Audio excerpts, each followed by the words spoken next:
Hello everyone, welcome to Literary Rights. I am Svaranjali. Let me ask you something.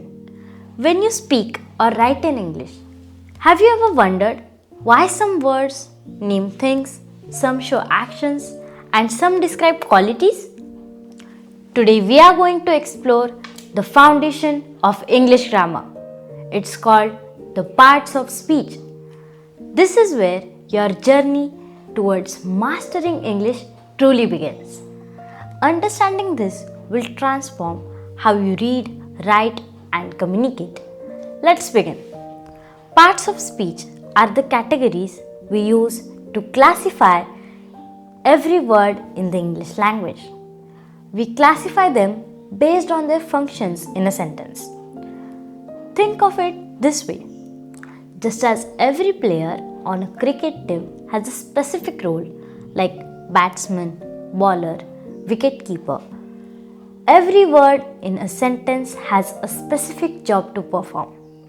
Parts of speech tell us what job each word is doing. Understanding parts of speech helps us in three important ways. First, it helps us construct grammatically correct sentences. Second, it helps us understand how meaning is created through word relationships. Third, it helps us communicate with precision and clarity. There are 8 parts of speech in English grammar. These 8 categories cover every single word you'll ever use. Let me explain them systematically. Number 1. Noun. A noun names a person, place, thing, or idea. For example, Svaranjali loves reading books in the library. Here, Svaranjali is a person, books are things, library is a place. All 3 are nouns. Number 2. Pronoun. A pronoun replaces a noun to avoid repetition. For example, she loves reading them there. She replaces Svaranjali, them replaces books, there replaces library. Without pronouns, we'd have to repeat nouns constantly. That would make the speech awkward and repetitive. Number 3. Verb. A verb shows action or a state of being. For example, Manasvi runs every morning. She is healthy.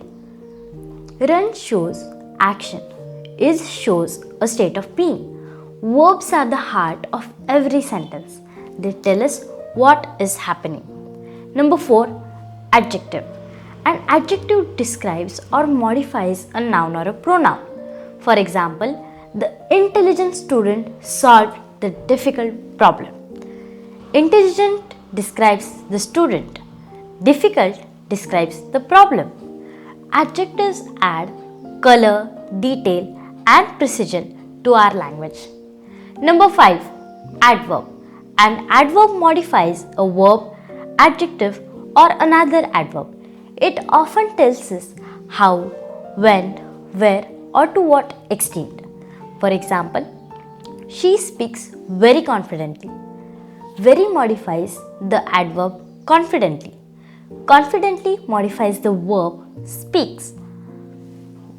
Adverbs refine meaning and add variations to our statements. Number 6. Preposition. A preposition shows the relationship between a noun or pronoun and another word in the sentence. It usually indicates position, time, or direction. For example, the book is on the table. We'll meet before the sunset. On shows the position. Before shows the time. Preposition creates connection between ideas. Number 7. Conjunction. A conjunction connects words, phrases, or clauses. For example, I want tea and coffee, but not juice. And connects tea and coffee, while but connects two contrasting ideas. Conjunctions build complex thoughts from simple ones. Number 8. Interjection. An interjection expresses sudden emotion or feeling. For example, wow, that's amazing. Alas, we lost the match. Wow expresses surprise. Alas expresses sorrow. Interjections add emotional immediance to communications. Now let me tell you about some important exceptions. This distinguished proficient uses from beginners. Exception number 1. The same word can be different parts of speech. Consider the word light. Turn on the light. Here, light is a noun. It names a thing. Please light the candle. Here, light is a verb. It shows an action. She wore a light blue dress. Here, light is an adjective. It describes the color. Context determines the parts of speech. You cannot identify a word's part of speech in isolation. You must see how it functions in the sentence. Exception 2. Function, not form. Some learners memorize lists. They say run is a verb, beautiful is an adjective. Consider these examples. The run was exhausting. Here, run is a noun. She has a beautiful voice. Here, beautiful is an adjective. The beautiful inspires us. Here, beautiful is a noun. It refers to beautiful people and or things. Always ask, what job is this word doing in this sentence? Exception number 3. Understanding improves everything. When you understand parts of speech, many things become easier.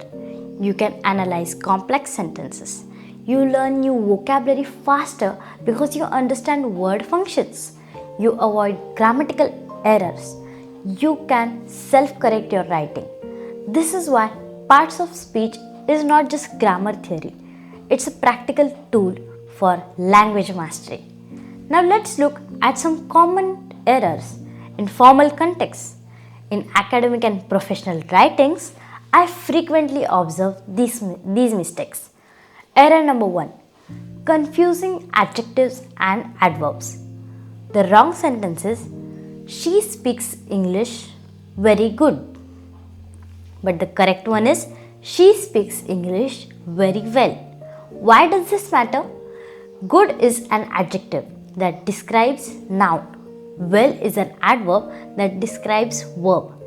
This error undermines professional credibility. Error number 2. Misusing prepositions. The wrong sentence is, I am good in English. But the correct one is, I am good at English. Why does this matter? Preposition's choice affects meaning. Using the wrong one confuses reader and marks you as a non-proficient speaker. Error number 3. Overusing or omitting articles. The wrong sentence is, she is teacher. I saw movie yesterday. But the correct one is, she is a teacher. I saw a movie yesterday. Why does this matter? Articles are often neglected by Indian learners, but they are essential in formal English. Omitting them sounds unnatural and grammatically incorrect. Now let's apply this knowledge. I'll ask you some questions. Try to identify the parts of speech. Question number 1. Identify the parts of speech of the underlined words.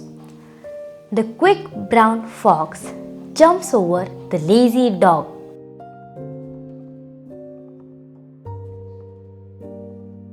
The correct answer is, quick is an adjective. It describes fox. Jumps is a verb. It shows an action. Over is a preposition. It shows relationship or position. Dog is a noun. It names an animal. Question number 2. In this sentence, what part of speech is fast? She runs fast.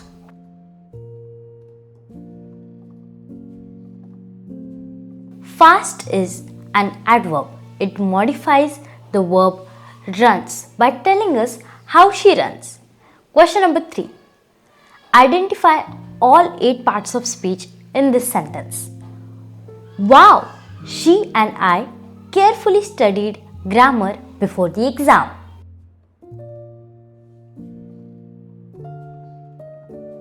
correct answer is wow is an interjection. She and I are preposition and is a conjunction. Carefully is an adverb. Study is a verb. Grammar is a noun. Before is a preposition. The is an article. Exam is again a noun. Excellent work today. You have just learned the foundation of English grammar, the 8 parts of speech that govern every word you'll ever use. In the next video, we will talk about why learn parts of speech. You will see how understanding parts of speech helps you speak, write, and understand English better. It's going to make so much sense. Subscribe to Literary Rights. Let's build your grammar confidence together. Nothing difficult, nothing missing, just clear, complete learning. See you in the next lesson. Till then, keep learning and keep growing. Bye. Nothing missing, just clear, complete learning. See you in the next lesson. Hi everyone, how are you? I'm Sam Vishwanath Vitte. Like करा, share करा, subscribe करा.